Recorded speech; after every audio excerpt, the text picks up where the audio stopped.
अस्सलाम वालेकुम। काफ़ी लोगों के सवालात हैं डेवलपमेंट चार्जेस के हवाले से कि किन लोगों के डेवलपमेंट चार्जेस हैं, किन के ड्यूज़ बकायदा होते हैं, किन पे नहीं होते।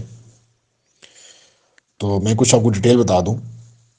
फर्स्ट ऑफ ऑल आपको ये समझने की ज़रूरत है कि यहाँ पे तीन तरह के प्लाट हैं। पहली जो टाइप है, किस्म है, वो प्लाट यहाँ के जो मुतासरीन थे, स्टेट इफेक्टी थे, यानी जिन लोगों के यहाँ पे ज़मीनें थी I-15 में,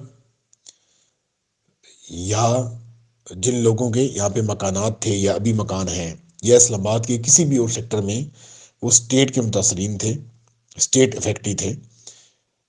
किसी और जगह भी अगर उनके थे तो उनको यहाँ पे प्लाट अलाट हो सकता है। तो सीडीए ने उन लोगों को जो प्लाट अलाट किए हैं उनको मुतासरीन कहा जाता है। पहली किस्म वो है। अगर आप में से किसी भाई ने स्टेट इफेक्टी का प्लाट लिया हुआ है, मुतासरीन का प्लाट लिया हुआ है, उसकी निशानी ये होती है कि जब आपने प्लाट खरीदा होगा तो उसका येलो फार्म होगा, पीला फार्म होता है। वैसे नॉर्मली जो फार्म होता है वो वाइट फार्म यूज होता है प्लाटों के लिए या मकानों के लिए। तो लेकिन जो स्टेट फैक्ट्री के प्लाट होते हैं उनकी ट्रांसफर के लिए अलग से उन्होंने एक फार्म का कलर रखा हुआ है, येलो फार्म होता है। ठीक है, उस पर लिखा भी होता है कि ये स्टेट फैक्ट्री के प्लाट है। तो जिन भाइयों ने वो प्लाट खरीदे हैं, स्टेट फैक्ट्री के प्लाट खरीदे हैं, उन पे किसी किस्म के कोई डेवलपमेंट चार्जेस नहीं होंगे। हाँ, वो कभी भी खरीदे हैं उन्होंने, 2007 में खरीदे हों, 10 में खरीदे हों, 11 में, 12 में, 15 में, या 15 16 के बाद 17 में, 20 में, जब भी खरीदे हों, उन पे किसी किस्म के कोई डेवलपमेंट चार्जेस नहीं है। अब दूसरी किस्म आ जाती है बेल्टिंग वाले प्लाट। जिन लोगों को कुरंदाजी में प्लाट मिले हैं, जिन लोगों को कुरंदाजी में प्लाट मिले हैं 2005-6 में जो कुरंदाजी की गई थी I-15 की, उनको उसमें अलाट किए गए प्लाट, अगर और उनने खरीदा नहीं है तो, और उनको प्लाट अलाट हुए हैं तो फिर उनकी ना लास्ट इंस्टॉलमेंट भी ड्यू होती है जो आपने पोजीशन पे करनी होती है, और डेवलपमेंट चार्जेस भी पे करने होते हैं, जो कि सीडीए की जो वेबसाइट है या सीडीए के फेसबुक पेज है उन पे भी मेंशन है। उसके अलावा उसके अलावा यही प्लाट अगर कोई शख्स खरीदता है 2016 अगस्त से पहले, 2016 अगस्त से पहले कोई शख्स ये बेल्टिंग वाला प्लाट खरीदता है, तो उसने 2016 अगस्त से पहले किसी शख्स ने, जिसने बेचा हुआ है शख्स को प्लाट, तो उसने एनडीसी करवाई होगी।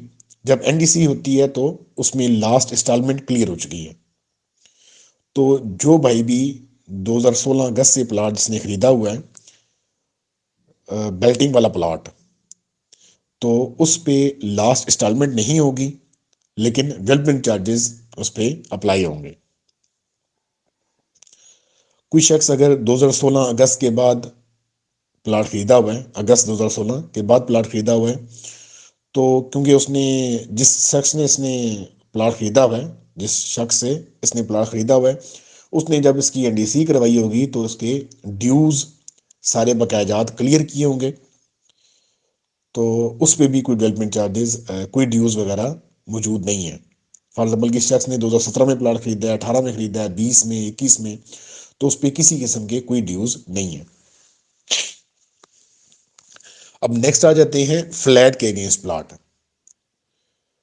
तो जिन लोगों ने फ्लैट के अगेंस्ट, पहले फ्लैट थे, उसके बाद उनको सीडीए ने ऑफर किया कि हम यहाँ से फ्लैट खत्म कर रहे हैं और यहाँ पे प्लाट बना रहे हैं। ठीक है, हम आपको प्लाट ऑफर कर रहे हैं। तो जैसा कि आप जानते हैं, जिन भाई को फ्लैट थे पहले, तो वो जानते हैं कि उन्होंने प्लाटों से काफ़ी ज़्यादा एक्सेसिव पेमेंट की हुई थी। तो उनका ये है कि उन्होंने जितनी इंस्टॉलमेंट्स पे की हुई है सीडीए को, अगर उन्होंने सारी इंस्टॉलमेंट्स पे की हुई हैं, सब कुछ पे किया हुआ है, तो फिर तो उनकी सीडीए के पास फालतू पेमेंट पड़ी हुई है।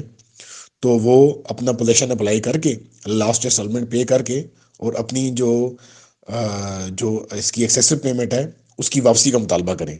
वो मैंने एप्लीकेशन दी थी।